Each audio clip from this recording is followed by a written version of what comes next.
युद्धविरामासाठी पाकिस्तान विनवण्या करत होता। ऑपरेशन सिंदूर अजून संपलेलं नाही। शत्रू कुठेही असो त्याला उत्तर दिलं जाईल, मोदींचा पाकला इशारा।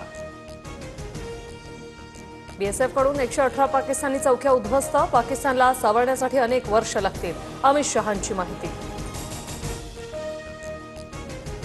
राहुल गांधी पंतप्रधान असते तर त्यांनी पीओके परत आणलं असतं। राहुल गांधी आपल्यासाठी युद्ध जिंकू शकतात, रेवंत रेड्डी यांचं विधान।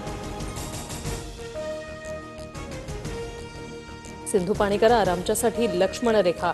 पाण्याशी संबंधित बाबींवर पाकिस्तान कधी भारतासमोर झुकणार नाही, पाक लष्कर प्रमुख असीम मुनीर यांचं विधान। पाकच्या सुराह शहरावर आमचा ताबा, पाकच्या 4 सैनिकांचा खात्मा केला, बलूच आर्मीचा दावा। पाकमधील एका कार्यक्रमात लष्कर-ए-तोयबाचे दहशतवादी आणि पाक नेते एकाच मंचावर। लष्कराचा सहसंस्थापक आमिर हमजा, पहलगाम हल्ल्याचा मास्टरमाइंड सैफुल्ला कसूरीसह हाफिज सईदचा मुलगा उपस्थित। हिंदी मुंबईची बोलीभाषा बनली आहे। मीरा भाईंदरमध्ये प्रवेश केला की मी हिंदीच बोलतो, हिंदी भाषा म्हणजे आमची लाडकी बहीण, मंत्री प्रताप सरनाईकांचं वक्तव्य। राणीबागेतील पेंग्विनच्या इंग्रजी नावावरून नवा वाद, नव्याने जन्मलेल्या पिल्लांना मराठी नावं देण्याची भाजपची मागणी, अन्यथा आंदोलन करण्याचा नितीन बनकर यांचा इशारा। पीक नुकसान भरपाईच्या मदत रकमेत कपात, 3 ऐवजी 2 हेक्टरपर्यंतच मदत मिळणार, राज्य सरकारचा निर्णय। मला माहिती नाही दोन्ही पवार कधी एकत्र येणार, या पत्रकाराच्या प्रश्नावर शरद पवारांचं उत्तर। पिंपरी चिंचवडमधील वैष्णवी हगवणे मृत्यू प्रकरणी निलेश चव्हाणला नेपाळमधून अटक। थेरगाव रुग्णालयात निलेशची वैद्यकीय तपासणी, निलेशवर वैष्णवीच्या बाळाची हेळसांड केल्याचा आरोप। सरकारी कर्मचाऱ्यांनी लाडक्या बहिणीचे 3,58,00,000 लाटले। 2,652 सरकारी कर्मचाऱ्यांकडून लाडकी बहिणी योजनेचा लाभ। 1,20 लाख कर्मचाऱ्यांच्या तपासणीतून धक्कादायक बाब उघडकीस। महाराष्ट्रात 84 नव्या कोरोना रुग्णांची नोंद, मुंबई सर्वाधिक 32, पुण्यात 19 तर ठाण्यात 14 रुग्ण। राज्यातील एकूण रुग्णांची संख्या 467 वर।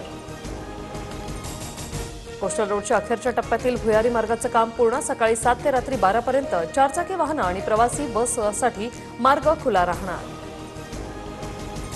पश्चिम रेल्वेवर 36 तासांचा ब्लॉक, दुपारी 2 वाजल्यापासून ते उद्या मध्यरात्री 1 वाजेपर्यंत ब्लॉक असणार। अप आणि डाऊन मार्गावर सुमारे 162 लोकल रद्द। जालन्याच्या जाफराबादमधून 10 टन बोगस डीएपी खत जप्त, खरीप हंगामाच्या तोंडावर कृषी विभागाच्या पथकाची कारवाई। येवल्यातील मुसळधार पावसामुळे शेती पिकांचं मोठ्या प्रमाणात नुकसान, अंगणगावात 1.5 एकरमधील कांदा सडला, शेतकऱ्यांकडून नुकसान भरपाईची मागणी। धाराशिवमधील नळदुर्ग भुईकोट किल्ल्यातील मादी धबधबा यंदा मे महिन्यातच प्रवाहित, नयनरम्य दृश्य पाहण्यासाठी पर्यटकांची गर्दी।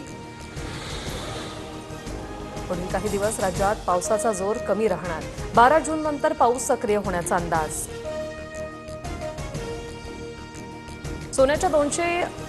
सोन्यात 200 रुपयांची वाढ, सोनं 95,600 रुपये प्रति तोळा, तर चांदी 2,000 रुपयांनी घसरून 97,500 रुपये प्रति किलोवर। स्वित्झर्लंडमध्ये हिमकडा कोसळला, ब्लेटेन गाव 90% उद्ध्वस्त, अनेक घरं बर्फाच्या ढिगाऱ्याखाली। 300 लोकांना सुरक्षित स्थळी हलवलं, एकाचा मृत्यू तर 1 जण अद्याप बेपत्ता।